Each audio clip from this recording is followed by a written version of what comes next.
Guadalucci, your host of The Pulse and Live with Cindy. Thank you so much for tuning in. We love spending this 30 minutes with you. So much. So you guys, I have to thank our sponsor, Lonesome Rider Coffee. We love them. They keep us caffeinated. If you missed our segment on them, it aired yesterday at 4 o'clock. It's going to be on this Saturday on ABC because we are on Channel 10, Sunday at 11:30. Woo-hoo! And your segment too. Yes, absolutely. So tune in, you guys. We cannot wait. And again, we were down at Parkway Plaza, and we love Parkway Plaza. So that was a fun segment. So you guys, guess what time it is? It's time for Cindy's Soapbox. We haven't done this in a while. I'm going to get my tiara. Cindy's Soapbox. What's she wigging out about now, people? Wiggity, wiggity, wiggity, wiggity, wiggity, wiggity. Okay, you guys, so you know I like to get on my soapbox every once in a while. Today, I'm going to talk about voting. Get your butts up and vote, people. I'm not into debating politics. You guys know this by any means. But I think it's really important that we educate ourselves and that we get out there and vote and exercise our rights. Otherwise, we can't make any changes to what's going on. And obviously, there's a lot of stuff going on with our economy and our nation, and we want to make changes. November 8th is the day. So just 2 years ago, you and 17.7 million of your civically minded neighbors helped decide who ought to become the next president, who should sit in the legislature and congressional delegation, and how the state should handle issues like property taxes, criminal justice, and for some reason, dialysis clinics. Not only will you be asked to pick a governor this time, yet again, California needs to hire its top lawyer, an insurance regulator, an elections administrator, a school's chief, someone to invest its money, someone to keep tabs on its money, and even a backup governor. And for November, you also have 7 ballot measures to decide on. So you guys have to get out there, start reading, if you make sure that you educate yourself on this. So what are our huge concerns? Some things that we're hearing a lot, obviously, that's going on. Abortion rights, this is huge. The Supreme Court's controversial decision to overturn Roe versus Wade earlier this year has made abortion rights a central midterm election issue. For women ages 18 to 49, 73% said abortion will be very important to their vote. This was according to Kaiser Family Foundation poll in July. 6 in 10 women said that they were motivated to vote because of the ruling. Overall, 30% identified inflation as their top issue, but that's down 7 points from the last time the question was asked in July. So I think that's pretty big. I think inflation is going to be a big topic as well this year. I know everybody is feeling it. So I'm just going to tell you, to my fellow women, we fought so hard for the right to vote. So please, let's use our voices and our power here. Let's make some changes on what's happening. When it comes to women's rights, I know that it's kind of a sensitive topic. I'm a believer in just having control of my body. That's what I believe in. And I believe that no matter what your belief is, if you should be able to vote. So, educate yourself. There's no judgment, but just get out there and just, do something, because we have to do something. Educate yourself on all the props, all the candidates. And then, I don't know if you guys knew, but Biden was in town. He's in town. So he flew in yesterday, and he's still in town today. So there's a lot going on right now. So anyway, I am here to encourage you. Running for election? No, I'm not running for election. But you can find out where to vote in California, you guys. You can go to voterstatus.sos.ca.gov. You can text VOTE to go vote at 468-8683. Okay, so that's my soapbox. Get out there and vote, people. We can't make any changes if we don't exercise our rights. Yep, I agree. Yes. Yep. No matter what your beliefs are, just do it. Agreed. All right, so I am so excited, you guys, for our show today. I am welcoming back to our show Jeff Thon and Josh Feldscher from Clear Skies Capital. Yep, How are we're you? back. Yay. I know Doing people great. have been Thank wanting for having you us to again. come back. I'm surprised you invited us back. Jeez. We don't get invited back too often to places. You are always welcome here. Well, you guys, before we kind of get started in our topic today, for the viewers that haven't seen you before, can you give us a brief synopsis of what Clear Skies Capital is and what you guys do? Yes, I would love to. So we are a secondary market alternative creative financing, strictly commercial business funding, and we can do that in many different ways. Business line of credit, probably our most popular one, term business loan, equipment financing.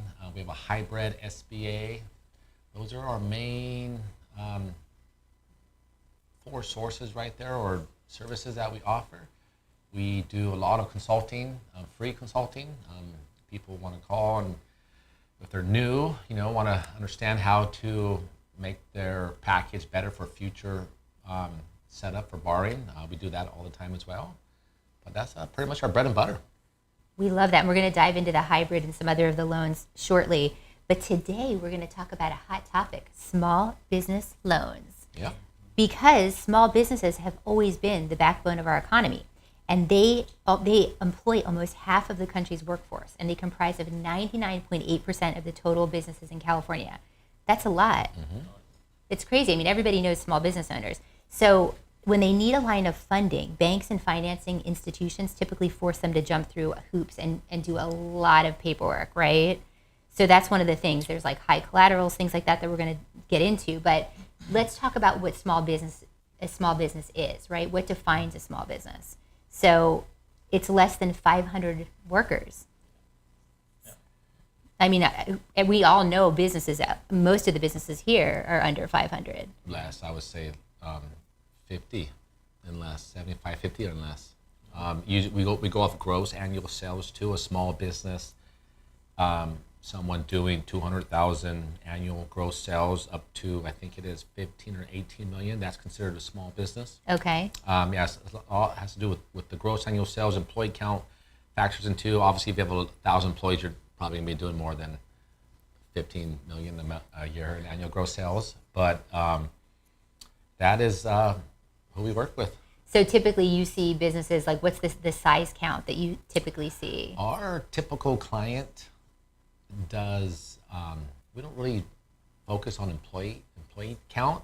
It's more the time in business and the annual gross sales aspect of it. And our typical client does $250,000 in annual gross sales up to 12 million.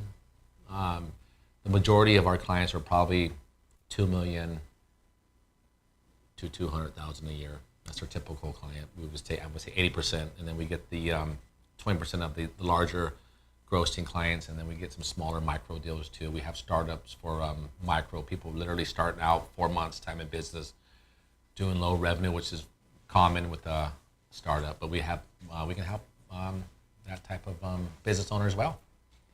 Well, and the thing that I wanted to mention too is small business administration and business loan application process. The image shows that we're showing an image right now that small businesses with fewer than 100 employees make up 1/3 of 7 million jobs, and there's a lot stacked against them. In America, 20% of them will fail in the first 12 months for lack of funding.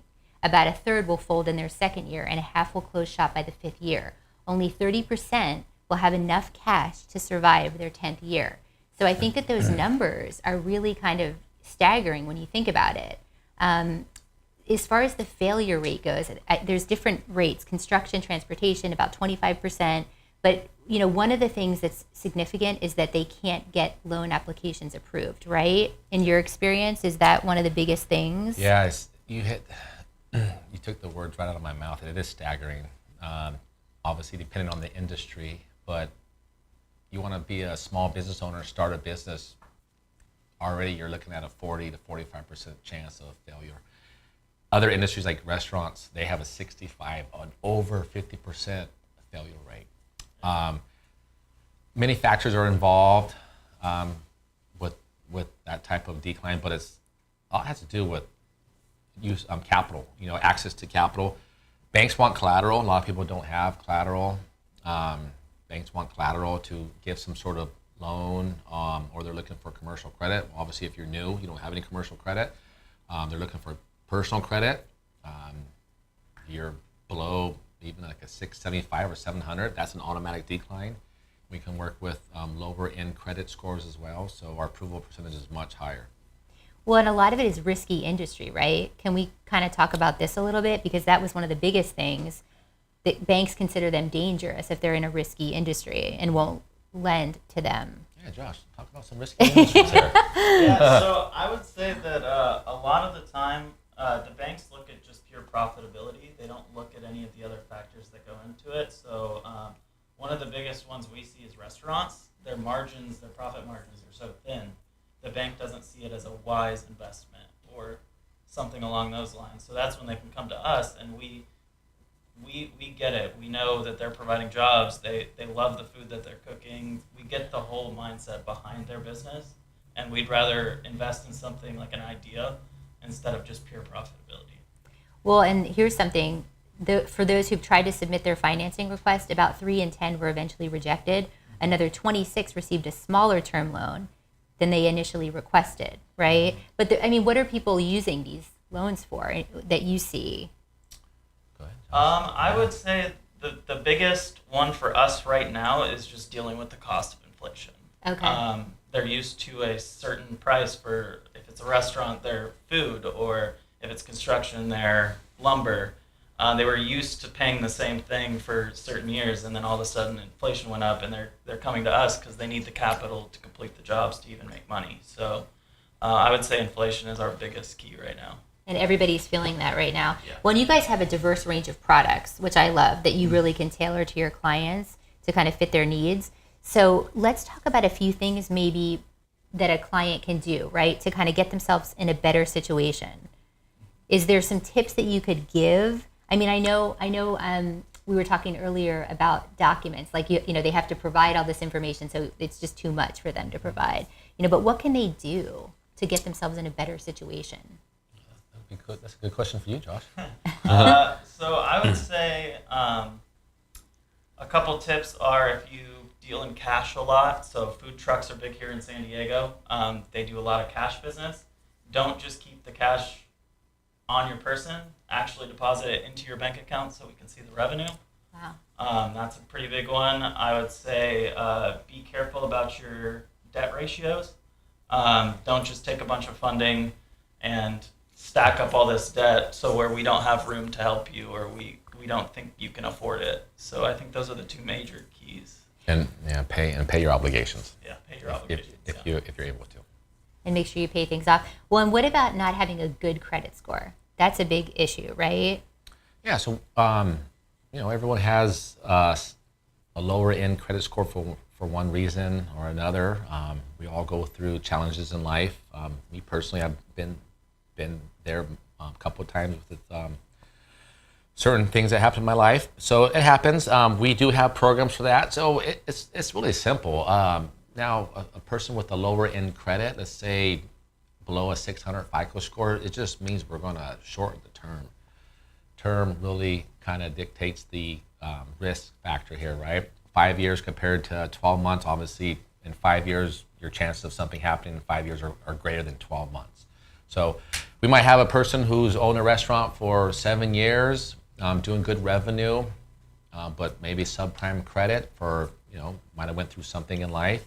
We'll still work with that client. We'll have an approval probably within 48 hours, money in their bank account within another day, just on a shorter term. But it's still access to capital than a decline through a traditional bank. So some other best practices, right, to improve their chances would be could they find a co-maker, somebody like a co-signer? Is that something that you see when it comes to on businesses? equipment financing, yes. Okay. But when it comes to our term loans, our lines of credit, no, it's strictly based on the business. But really, we can work with the lower end credit. Now, the main driving factor is revenue. If the revenue's there and your credit's low, we like to see that because we're going to extend debt, and we see the capability of the revenue coming in, and the ledgers are there to pay back the debt. We can overshadow the subprime credit. Time in business is key too, and now I know that comes with time. Right. But we always say focus on your specialty, what you do best. Keep driving the revenue. Like Josh said, a lot of people might not show all the revenue on paper. We suggest if you're going to extend out to a commercial financial institution like us on the alternative side, show it on paper. That helps us help you. Well, and will you talk a little bit about the types of loans, right? Because you were saying term loans. That was one of them. Lines of credit, factoring and financing, microloans. Can you talk a little bit about some of these options? Sure. So we do a internal analytical review of the file before we place the file. So I am a in-house lender, but I also farm things out. My job is just to get you the best possible deal. So we have micro starter loans that start off with maybe a 6-month payback up to a year. We have 12 months to 60-month term loans. And we even have hybrid term loans or hybrid SBAs that go out to 10 years. And then we have business lines of credit. So those are revolving. It's just exposure. We feel comfortable extending the business. If it's, let's say it's 100,000, it sits there. You draw when you need it. Well, and what is the hybrid small business? Of the SBA? Yeah, well, how does that work? So our hybrid SBAs cap to 350, so it is a lower amount compared to a traditional SBA through a traditional bank. They can go much higher, but they're also, again, I'm going to factor in the collateral. Okay. We're not going to go as high because we don't have any collateral. Our process would take on that hybrid product probably 3 to 4 weeks, where you're looking at 4 to 6 months. And so really the time frame is much quicker and seamless. We're in the fintech, so we have pretty good technology in our industry. Well, and can you kind of walk us through the process of this, right? So how does it work? So, a client contacts you and you have to do the review, like you said, the analysis, and then what would be the next steps for you guys? So I would say the next steps, just blanket for all of our products, is just a one-page application and a business quarter's worth of bank statements, so 3 bank statements. But as far as any other documentation after that, it's kind of what the client's looking for. So if there's equipment financing, there's additional information that we need from them about what they want to finance. If it's the SBA, we need to see some financials or a tax return. So it all kind of depends on what avenue they want to go. And then we kind of tailor it towards them and assist them throughout the whole process. That's great. And then I wanted you guys to kind of give an example to the viewers. So there was a client that saw the live show last time and they contacted you and they were like in contracting or electrical, and you were able to give them a loan and work with them on some other loans as well. So can you kind of give us an example of how that sort of worked and sort of how you could work with them on more than one loan? Yeah, how's that going? Yeah, so so I know last show we talked about there's 2 reasons for capital. It's the oops and the opportunity. So he had a very big opportunity. He got a very big contract, so he needed just capital. He needed cash to buy inventory. He needed a new office. He needed all this stuff. So we were able to work with him and get him actually a line of credit. So that'll help. He can pay it back whenever he wants, take draws on it whenever he wants. So as the costs come up, he has access to capital. And he also did want to buy some new equipment. So we're actually working on financing some equipment for him as well. That takes a little longer. But basically he came to us, told us everything he needed, and we tried to find the best solution for him. I love that. I love these good stories. Yay, let's keep these small businesses in business. Yes. So the other thing that I want to mention is the longevity, because you guys will continue to work with these clients, right? The relationships that you guys have with your clients. That's our probably strongest aspect of our business is our retention. It's the ongoing relationship with the client. We don't just help them when they need them and just disappear on them. We're constantly in front of them with professional follow-ups, and we want to be there for the future, but us also consulting too. A lot of times now when they get to know us, we build that trust and we come through for the client. I call it a partnership because we are a partnership. And then they start to come to us more with their beginning plans, and then we help them prepare for when that bigger purchase comes up. When you're going to buy a $100,000 or $200,000 piece of equipment or need a $250,000 working capital loan for expansion, there's a lot of planning that goes into it. Well, and you guys are very different. There's a lot of things that you do differently. So one of them that I thought was really important is you don't charge anything when they're doing the application process, right? There's no charges, and so it's free, and then there's no obligation to move forward either, right? Isn't that, obviously they probably are going to move forward, but they can, once it's approved, they can, they don't have to move forward if they don't want to. So you guys are very different than. I don't charge anything. Right. No, we provide a service. So they can apply, and they can apply online, which is a very easy process too, or like you said, call, because you like to kind of talk to them A directly. lot of people actually like to talk to us still. So I still like to talk to. Do people still talk on the phone? I think it's really important. Yeah, remember there's a wide range of age groups right now with business owners. So we still have the baby boomers. They're still thriving. We have my generation, Generation X, best generation out there. We have the younger generation, right? Josh's generation. They all communicate differently. So our website's a great way to start. If you want to talk to someone right away before you enter any information, we pride ourselves on answering every call. You can call us, email us, go through our website. Very easy.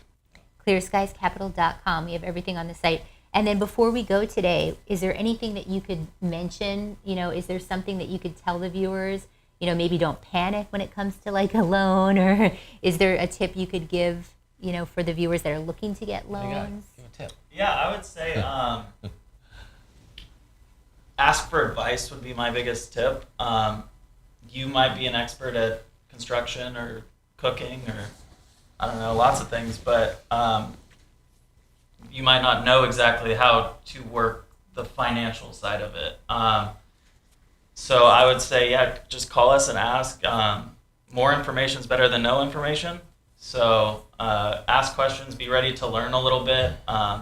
We're very different from the banks. So what they tell you at the banks not even apply to us. So it doesn't hurt to call and ask. We don't hate talking to people. So yeah, just be open with us. Yeah. We're going to be open with you. Yeah.